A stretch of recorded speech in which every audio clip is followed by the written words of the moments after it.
بسم اللہ الرحمن الرحیم۔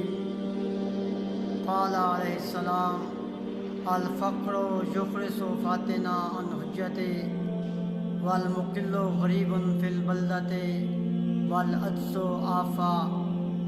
امیر کائنات فرماتے ہیں کہ فقر ایک ذہین اور فطین آدمی کو دلیل دینے سے، حجت بیان کرنے سے روک دیتا ہے۔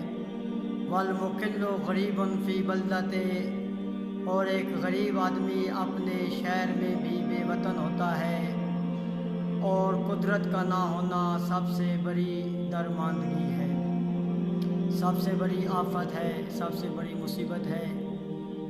سب سے پہلے یہ دیکھتے ہیں کہ فقر کیا ہے۔ فقر سے مراد ہے غربت، روپے پیسے کا نہ ہونا۔ فرماتے ہیں الفقر یخرس، یخرس یعنی کہ خرچ سے ہے کہ اسے گنگا بنا دیتا ہے۔ فقر جو ہے فاتنہ، ایک فطین، ذہین، عقل مند، دانا، لبیب آدمی و زیرک بندے کو بھی کس چیز سے؟ ان حجت ہی، کہ وہ اپنی دلیل نہیں دے سکتا۔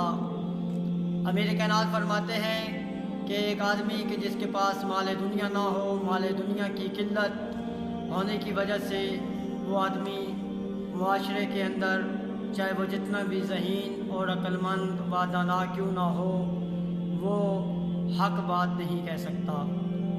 پھر فرمایا المقل غریب فی بلدت، اور جو مقل ہوتا ہے، مقل بھی قلت سے ہے، یعنی ایسا شخص کہ جس کے پاس مال کی کمی ہو، مال دنیا جس کے پاس نہ ہو۔ اب یہاں پہ یہ سوال پیدا ہوتا ہے کہ فقر سے مراد بھی یہی ہے کہ جس کے پاس دولت کی کمی ہو، اور مقل بھی اسے کہا جاتا ہے۔ پھر امام نے یہ دو مختلف تعبیرات کیوں استعمال کی ہیں؟ تو کلام الامام میں امام الکلام، کے امام کا کلام تمام کلاموں کا امام ہوتا ہے۔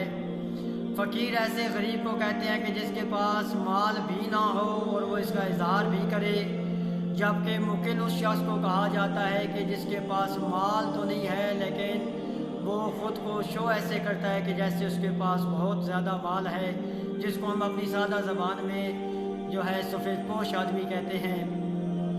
تو فرمایا کہ جو مقل ہوتا ہے، غریب ہوتا ہے، وہ اپنے وطن میں بھی بے وطن ہوتا ہے۔ اور پھر فرمایا کہ العجز آفت، کہ سب سے بڑی آفت ہے قدرت کا نہ ہونا، طاقت کا نہ ہونا، یہ سب سے بڑی مصیبت ہے۔ تو فقر کیا ہے؟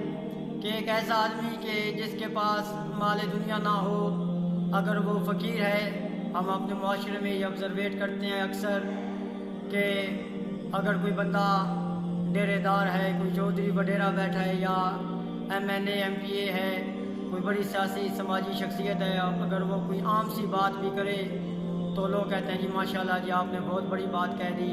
اور اسی طرح اگر ایک غریب شخص ہے کہ وہ چاہے جتنا ہی ذہین اور فطین کیوں نہ ہو، اور جتنی اچھی گفتگو وہ کیوں نہ کرے، لوگ اس کی بات سننے کے لیے تیار ہی نہیں ہوتے۔ تو امیر کائنات اس بات کی طرف اشارہ ہمیں فرما رہے ہیں کہ جس بندے کے پاس مال دنیا نہ ہو، لوگ اس کی بات سننے کو تیار ہی نہیں ہوتے۔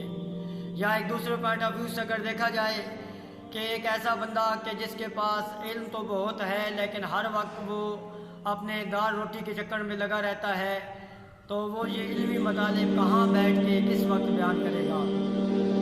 اور دوسرا فرمایا کہ المقل غریب فی بلدت، کہ ایک ایسا شخص کہ جس کے پاس مال دنیا نہیں ہوتا، وہ غریب ہوتا ہے۔ عربی میں غریب کہتے ہیں کہ پردیسی کو غریب الوطن۔ فرماتے ہیں کہ وہ اپنے شہر میں رہ کر بھی غریب الوطن ہوتا ہے، یعنی پردیسی ہوتا ہے۔ کیا مطلب؟ کہ آپ نے اکثر مشاہدہ کیا ہوگا کہ علاقے میں جو کوئی وڈیرا ہوتا ہے، امیر ہوتا ہے، تو تمام لوگ کسی خوشی کے موقع پہ اس کو ملنے جاتے ہیں، لیکن غریب آدمی کو ملنے کوئی نہیں جاتا، نہ لوگ اپنی خوشیوں میں اس کو دعوت دیتے ہیں، اس کو کوئی بندہ اس کے ساتھ بیٹھنا پسند نہیں کرتا۔ تو گویا کہ وہ اپنے شہر میں رہتے ہوئے بھی ایک مسافر ہے، جیسا کہ مسافروں پردیسیوں کو کوئی نہیں پوچھتا، اسی طرح غریب آدمی کو اپنے شہر میں رہتے ہوئے بھی کوئی نہیں پوچھتا۔ تیسرا فرماتے ہیں العجز آفا، عجز کیا ہے؟ کہ قدرت کا نہ ہونا۔ جیسا کہ ایک آدمی خدا نخواستہ اندھا ہے تو وہ، یا کوئی اور جسمانی مزدوری ہے تو وہ آدمی جو ہے جس طرح اس کو زندگی گزارنے میں دقت ہوتی ہے، بیان ہی اسی طرح اگر خدا نخواستہ کسی میں کوئی باطنی نقص ہے، وہ آدمی لاپرواہ ہے، سفیہ ہے یا بے وقوف و کم عقل ہے، تو وہ بندہ بھی زندگی میں وہ کمال حاصل نہیں کر سکتا کہ جو اس کو